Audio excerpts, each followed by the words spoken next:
বর্তমান সময়ে এনএফটির নাম শোনেননি এমন মানুষ পাওয়া যাবে না বললে খুব একটা ভুল হবে না মনে হচ্ছে। কারণ দুনিয়ায় যত বড় বড় সেলিব্রিটিরা রয়েছে তারা সবাই কে কার চেয়ে দামি এনএফটি কিনতে পারে অথবা কে কার চেয়ে বেশি এনএফটি কালেকশন রাখতে পারে, সবাই লেগে আছে সেই পাল্লায়। আজ আমরা কথা বলবো এনএফটি নিয়েই। কি এর ইতিহাস, কিভাবেই বা কাজ করে এই এনএফটি, আর এর ভবিষ্যৎই বা কি। তো আর সময় নষ্ট না করে শুরু করা যাক আজকের ভিডিও।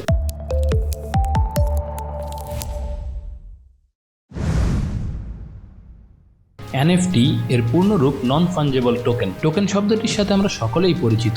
রেস্টুরেন্টে খেতে গেলে অর্ডার দেওয়ার পর আমাদের হাতে একটি টোকেন দেওয়া হয়, যাতে ওয়েটার বুঝতে পারে কোন টেবিলে কোন খাবার দিতে হবে। কোনো শপিং মলে ঘুরতে গেলেও আমরা সেখানে গাড়ি বা বাইক পার্ক করার সুবিধা দেখি। গাড়ি সেখানে রাখার পর আমাদের হাতে একটি টোকেন দেওয়া হয়, যাতে ফেরার পথে আমরা টোকেন জমা দিয়ে আমাদের গাড়ি বা বাইক ফেরত নিতে পারি। টোকেন ছাড়া গাড়ির মালিক যে আপনি তা প্রমাণ করা যায় না। প্রযুক্তির দুনিয়াতেও টোকেনটি ঠিক একইভাবে ব্যবহার করা হয়। মালিকানা আর লেনদেন প্রমাণ করার জন্য একটি টোকেন রূপী রসিদের প্রয়োজন হয়। কিন্তু নন ফাঞ্জেবল দিয়ে আসলে কি বোঝানো হয়? ইংরেজি ভাষায় ফাঞ্জেবল শব্দের অর্থ একটি বস্তু যাকে তার সমকক্ষ এক বা একাধিক বস্তু দিয়ে সম্পূর্ণরূপে প্রতিস্থাপন করা যায়। আরও একটু সহজ ভাষায় বলি, আমরা অনেক সময় দোকানে গিয়ে 500 টাকার একটি নোট দিয়ে বলি ভাঙতে চাই, তখন দোকানদার লোকটি আমাদের 5টি 100 টাকার নোট দেয়। সুতরাং 500 টাকার একটি নোটকে একাধিক নোট দিয়ে প্রতিস্থাপন করা সম্ভব। অনেক সময় আমরা ভাতের বদলে রুটিও খাই, সুতরাং এগুলো ফাঞ্জেবল বস্তু।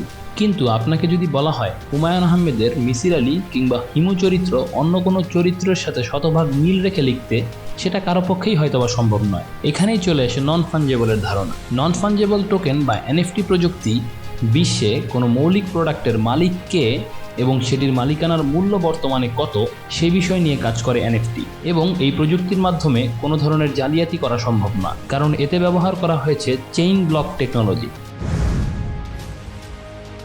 2017 সালে সর্বপ্রথম দুজন কম্পিউটার ইঞ্জিনিয়ার তাদের তৈরি ডেটাবেস প্রোগ্রাম ব্লকচেইনের মাধ্যমে নিলামে তোলেন এবং বিস্ময়করভাবে সেটি অনেক দামে বিক্রি হয়। এর পেছনে কারণ হিসেবে ধারণা করা হয় তাদের প্রোগ্রামটি দুনিয়ার আর কারো কাছে ছিল না এবং ব্লকচেইনের মাধ্যমে বিক্রি করার কারণে এর মালিকানা নিশ্চিত করা সম্ভব। কেউ এই প্রোগ্রামটি কপি করলে ব্লকচেইনের কারণে কারো মালিকানা দাবি করা সম্ভব না। এই ধারণা থেকেই নন ফাঞ্জেবল প্রোডাক্ট কেনাবেচার ক্ষেত্রে চালু হয় এনএফটি। তবে এই প্রযুক্তি বিশ্বব্যাপী জনপ্রিয়তা পায় গত বছর, অর্থাৎ 2021 সালে। টুইটারের সিইও জ্যাক ডরসি তার প্রথম টুইটের একটি ক্লিপ এনএফটির মাধ্যমে নিলামে তোলেন। ধারণা করতে পারছেন কি সেটি কত দামে বিক্রি হয়েছিল? $2.5 মিলিয়ন। হ্যাঁ, আপনি ঠিকই শুনেছেন। জ্যাক ডরসির প্রথম টুইট ইন্টারনেটে একটিই আছে, এ কারণেই এর এত দাম। বিপল নামের একজন ডিজিটাল আর্টিস্টের 5000 ছবি সমৃদ্ধ একটি পোর্টফোলিও বিক্রি হয়েছিল $69 মিলিয়ন। সুতরাং বুঝতেই পারছেন একটি অনন্য জিনিস এবং তার মালিকানা কত বড় ব্যাপার।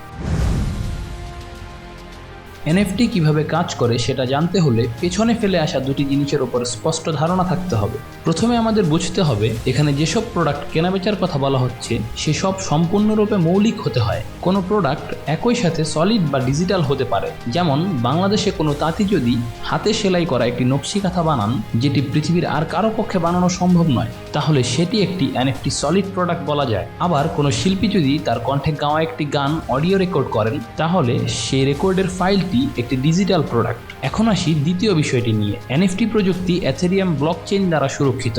এর মাধ্যমে কেনাবেচার ফলে নতুন মালিকানা রেকর্ড পরিবর্তন করতে বা কোনো নতুন এনএফটি অনুলিপি করতে পারবেন না। ফলে শুধুমাত্র একটি টোকেনের মাধ্যমে একজন ক্রেতা তার প্রোডাক্টের মালিকানা নিশ্চিত করতে পারছে। এবং যেহেতু এনএফটি প্রোডাক্টগুলো কিছুটা মূল্যবান হয়, তাই এর নিরাপত্তাও সুনিশ্চিত করা যাচ্ছে। সহজ ভাষায় বললে এই প্রযুক্তির মাধ্যমে এমন একটি দলিল প্রতিষ্ঠা করা সম্ভব যেটা সম্পূর্ণরূপে নিরাপদ। এবার চলুন জেনে নেওয়া যাক কি কি ক্রয় বিক্রয় করা সম্ভব এর মাধ্যমে। যে কোনো মৌলিক বস্তু এনএফটি মার্কেটে কেনাবেচা করা সম্ভব। আপনার জমি, গাড়িও বিক্রি করতে পারবেন এর মাধ্যমে, যদি সেটির অন্য কোনো নকল বা কপি না থাকে। আপনি কি আঁকতে ভালোবাসেন, গাইতে পারেন অসম্ভব সুন্দর গান? তাহলে আপনার তৈরি করা আর্ট আপনি নিজেই বিক্রি করতে পারবেন এনএফটি প্ল্যাটফর্মে। এরকম আরও অনেক উদাহরণ, গানের সুর, কবিতা আবৃত্তি, আর্কিটেকচারাল ডিজাইন ইত্যাদি অনেক কিছু বিক্রি করা যায় এনএফটি প্ল্যাটফর্মে। আমরা অনেকে প্রাচীন পয়সা সংগ্রহ করি। কারো সংগ্রহে থাকে বিভিন্ন দেশের স্ট্যাম্প, কারো বা সব বাংলাদেশ ক্রিকেট টিমের সব খেলোয়াড়ের পরিহিত জার্সি। এরকম সংগ্রাহকদের আগ্রহ থাকা বস্তু এনএফটির মাধ্যমে লেনদেন করা হয়। এমন অনলাইন গেম আছে যেখানে আপনি আপনার নিজের মতো করে গেমের ম্যাপ সাজিয়ে নিতে পারেন, ভালো পারফর্ম করে পেতে পারেন বিশেষ কোনো অস্ত্র বা ক্ষমতা। এসব ভার্চুয়াল অ্যাসেট বা সম্পদ আপনি চাইলে এনএফটি করে রাখতে পারেন বিক্রির উদ্দেশ্যে। আপনার লেখা গল্প, উপন্যাস, প্রবন্ধ সম্পূর্ণ মৌলিক, আবার কোনো রিসার্চ পেপার যা সম্পূর্ণরূপে আপনার দৃষ্টিভঙ্গির বহিঃপ্রকাশ, এগুলো এখন এনএফটি প্ল্যাটফর্মে নিবন্ধন করে রাখতে পারেন আপনার মালিকানা রক্ষার্থে। চাইলে পরবর্তীতে আপনি সেটা বিক্রিও করতে পারেন। বিশ্বের অনেক দেশেই এখনও এনএফটি মার্কেট আইনগত জটিলতার সম্মুখীন। অনেক প্রাচীন মূল্যবান বস্তু এনএফটির মাধ্যমে এক দেশ থেকে আরেক দেশে চলে যেতে পারে। এই শঙ্কার কারণে অনেক দেশ এখনও সম্পূর্ণ অনুমতি দেয়নি এটাকে। তবে প্রযুক্তির দুনিয়ার অনেক মহারথী এই সেক্টরে বিনিয়োগ করছেন এবং ধারণা করা যাচ্ছে ব্লকচেইন যখন সারা দুনিয়ায় ছড়িয়ে পড়বে তখন এনএফটি আরও ভালো বাজার পাবে। ই কমার্স ইন্ডাস্ট্রিতে এখনও মানুষের বিশ্বাসের ভিত্তি অনেক দুর্বল।